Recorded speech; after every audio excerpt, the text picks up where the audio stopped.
Assalamu alaikum. If you want to watch new videos on our channel, then subscribe our channel and don't forget to press the bell icon. Moreover, for appreciation, like our video and share it with your friends. You can also comment below giving your suggestions. Now let's start today's video. The Old Man and the Sea by Ernest Hemingway, 1899 to 1961. Significance of the third portion of the novel.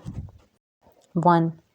The old man, in the fierce struggle against the sharks, displayed the highest form of heroism.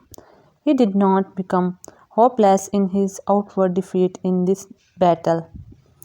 He came out victorious. He did not accept defeat. A man can be destroyed but not defeated, he said.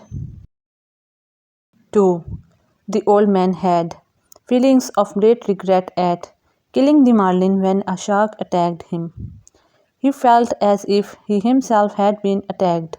He did not like to look at the marlin's mutilated body. He had feelings of sin or guilt, too, as he thought whether it was sinful to kill the shark. One of the sharks attacking the dead marlin, he killed it when he loved it. He justified the killing as he did it in self-defense. Everything kills everything else in some way.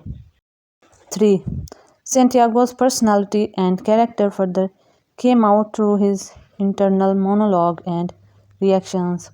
He was thoughtful and philosophical. He considered the positive and negative aspects of his actions. He thought of the causes of his behavior and action, justified his deeds to himself and compared himself to other living creatures like the fish who killed each other. 4. As it happens in high tragedy, the mood of the great sufferer, that is, Santiago, was one of silent, calm acceptance of his luck. He accepted life at its face value in the end, as he could not change or better his life situation. He compromised with it, not his words. He knew he was beaten now, finally and without remedy. He sailed lightly now and he had no thoughts or feelings of any kind. He was past everything now and he sailed the skiff to his home port as well and as intelligently as he could. In the night, sharks hit the carcass as someone might pick up crumbs from the table.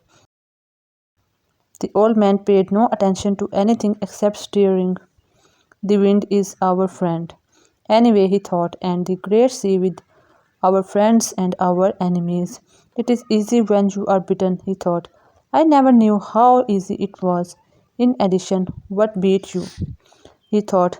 Nothing, he said aloud. I went out too far. The arrival of old man at his hut. The lights of the terrace, the restaurant were out, and no one was present at the seashore. The old man carried the mast and the sail on his shoulders. 5 times he sat down to rest while climbing the rock and walking towards his hut. In the hut he pulled the blanket over his shoulders and fell asleep, face down on the newspapers with his arms out straight and the palms of his hands up. The boy Manolin looked into the hut in the morning and found Santiago sleeping. When he saw his wounded hands, he began crying. He went to bring him some coffee. Many fishermen around Santiago's boat appreciated the marlin's big size. There had never been such a fish, the owner of the terrace remarked.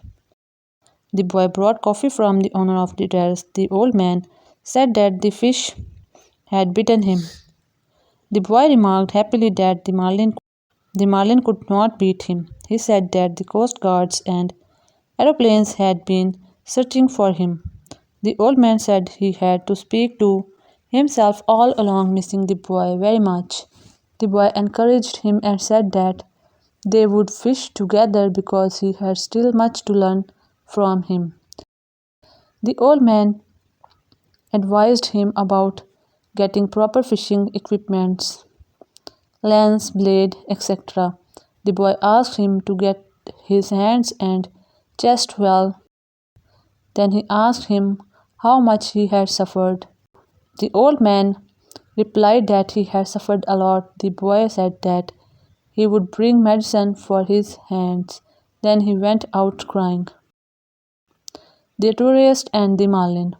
A party of tourists at the terrace looked at the marlin. A woman tourist asked the waiter what it was. The waiter wanted to explain how sharks had eaten the marlin's flesh. However, she misunderstood this and thought that it was a shark. She praised its beautiful tail. In the hut, the old man was still sleeping and dreaming about the lions. He was sleeping on his face and the boy was sitting and watching him. Significance of the fourth portion of the novel. The old man's tired and weak condition when he had to stop 5 times on his way to his hut from the shore makes us sad. He lay on his bed, face down, his arms out straight, and the palms of his hands up, symbolizing the crucifixion, putting to death on a cross and suffering of Jesus Christ. 2. However, mentally and spiritually, the old man had not accepted defeat. He said that the sharks had bitten him, not the marlin. As Manolin said, it was the marlin with whom he was in struggle.